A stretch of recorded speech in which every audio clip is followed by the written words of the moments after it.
Haason Reddick has given a cryptic update on his future with the New York Jets, and also the Jets made history last night in their game against the New England Patriots, where they beat the brakes off of them, and Matt and I are here to break it all down. So what's up, guys?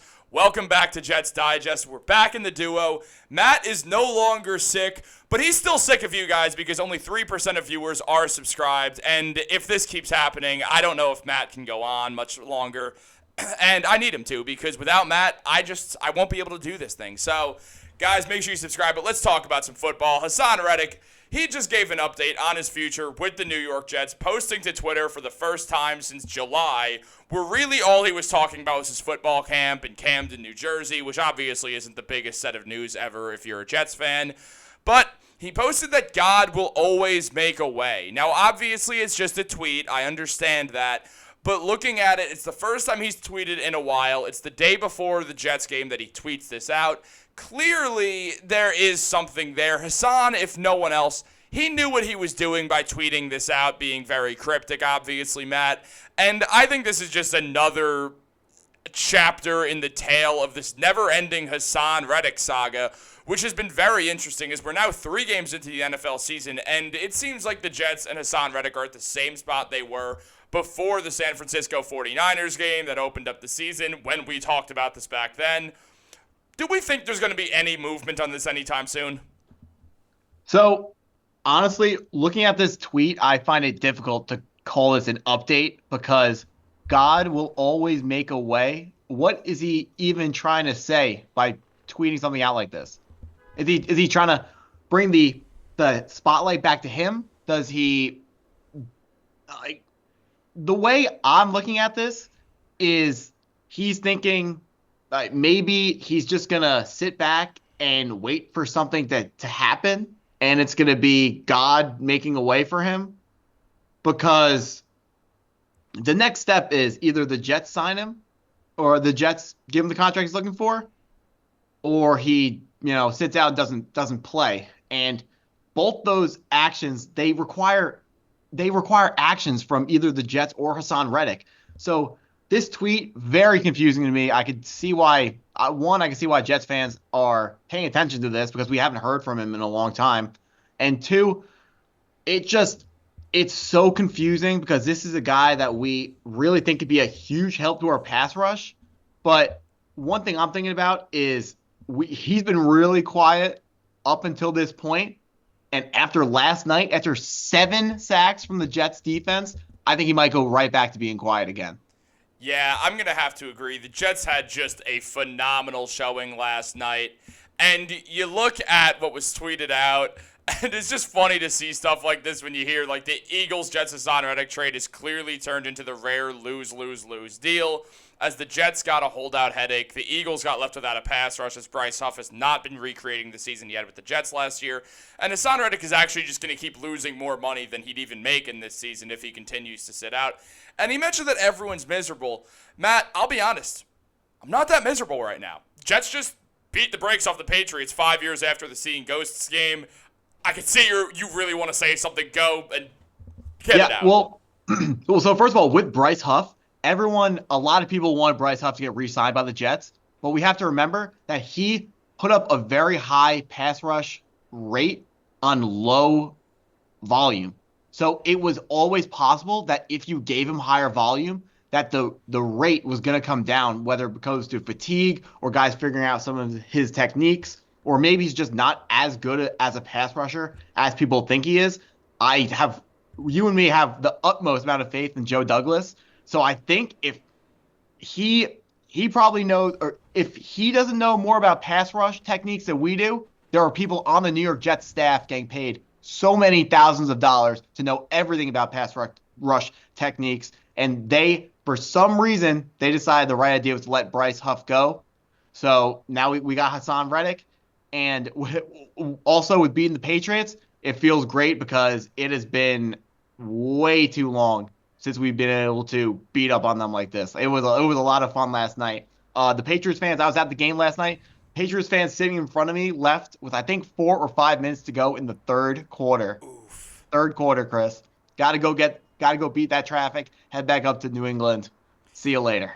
That is unfortunate. I mean, On a separate note, I've been a Jets fan for a long time. You've been a Jets fan for a long time. We're both New York Knicks fans. Safe to say we've had our fair share of watching our teams lose. The third quarter, that's just sad. And you know what? It's because Boston sports fans are just not as good as sports fans as New York sports fans. We all know that. That's not something that we really have to declare. So, looking at this, I mean, obviously there's one highlight that makes the reason why the New York Jets losing Haason Reddick might not be as bad as it seems, because after Jermaine Johnson went down and we were all kind of in a panic about who's going to be the pass rusher, a young man by the name of Will McDonald came in and shook up the world as he had 1.5 sacks, 3 quarterback hits, while Haason Reddick lost nearly $800,000. Oof. Yeah, this is important that we look at this tweet. So far tonight, 1.5 sacks. This tweet was tweeted out before the end of the game. Will McDonald finished with 2 sacks. Good to know, because Will McDonald, I mean, out here, like, yes, he leads the NFL in sacks right now. Obviously, the disclaimer is that the Jets have played an extra game than most teams, except for the Patriots. But the Patriots are terrible at football, and that's just nice to say because they were so good for so long that it's really just nice to say the Patriots suck and actually mean it. But yeah, the Jets clearly, they've figured this out, how to mend the situation without Haason Reddick. Would it help having Reddick here? Sure it would. To have McDonald and Reddick on the two edges, that'd be pretty great. I'd love that, but it seems like Haason is going to continue to hold out. And that actually brings me to something that I did want to bring up, because it's just something that is definitely worrisome if you want Haason Reddick back on the team.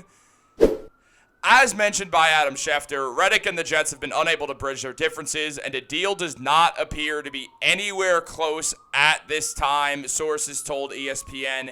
And also, just to add on to that, looking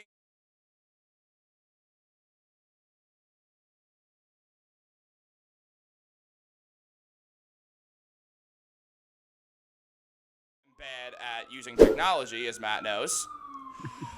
Connor Hughes, the SNY insider of the New York Jets, mentioned that he caught up with 2 former teammates of his, though they both said that Haason Reddick is the type of person that when he puts his mind to something will not veer off. It's something that's not totally uncommon with professional athletes, and they genuinely believed he was willing to sit out the entire season, losing a ton of money, over $20 million, until he gets what he wants, just to stick it to the Jets.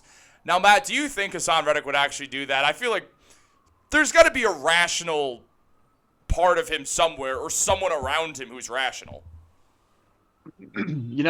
That would sound like a nice situation. That probably sounds like something that probably should happen, but I feel like what he's doing already isn't rational. So if he's already acting irrationally, at what point do you stop assuming he's going to start acting rationally and just assume he's going to continue to act irrationally? Now, because he's just losing too much money. He's not going to get the contract that he's looking for, the reported $25 to $28 million, the Myles Garrett, the TJ Watt money. He's never getting that. No one's giving that to him. He's just a sack getter. He's not an all-around defensive player of the year candidate. He's never going to see that money. This is a concerning line from Connor Hughes because it's tough to make it in the NFL. You got to have a lot of belief in yourself to keep every day working out, training, doing whatever you need to do to make it in the NFL, especially with Haason Reddick when he wasn't good for the first couple of years of his career. So I promise you, Chris, there were times where the only person believing in Haason Reddick was Haason Reddick. And this might just be another point in his life where he believes that he needs to keep believing in himself and it's all going to work out. So that could be a point why I am worried about this line, because I can absolutely see him holding out the entire year just to stick it to the Jets. It's probably going to hurt him more, but that's just something we're going to have to see how it works out. Well, Matt, the Jets are 2-1 for the first time since 2015, which was the year where they almost made the playoffs, but there was a heart-crushing game against the Bills in the final week of the season. The Fitz magic was in full effect. Brandon Marshall and Eric Decker made it fun to be a Jets fan again. Gonna try not to get emotional right now. But The fact that we have to look back at that and be like, oh my God, what a great season. We missed the playoffs. Yeah, we almost made the playoffs. We almost made the playoffs. We gave up 21 points in the first half against the Buffalo Bills. I saw a guy, I was watching that game, and I went outside at halftime just for a walk. It was a nice cold day. And there was a guy in a Jets jersey just standing outside my apartment complex I used to live in. He looked like that meme of Ben Affleck smoking the cigarette. Like, exactly like that. And I had, like, a Jets hat or something on. Mind you, I was a child back then. I was 14 years old when this happened, so we're the same age. And we lock eyes, and he's just like, damn, man. And I'm like, I know, this is awful. This feels terrible. But I don't think Haason Reddick's sticking it to the Jets because the Jets are 2-1 for the first time since 2015. So clearly Haason Reddick is not sticking it to the Jets. He's sticking it to himself. He's betting on himself in a similar way where I'm betting on cricket. I have no idea what I'm doing, and I am inclined to believe that Haason Reddick has no idea what he's doing either. But there is something that we should bring up before because it does tie into all this. It's also just a nice Jets stat to look at. Now, the New York Jets had 400-plus yards. On top of that, they also had 40-plus minutes time of possession, which is great to see from last year where they were routinely getting 15, 14, 16 minutes time of possession when Zach Wilson would roll backwards for a while before flinging the ball.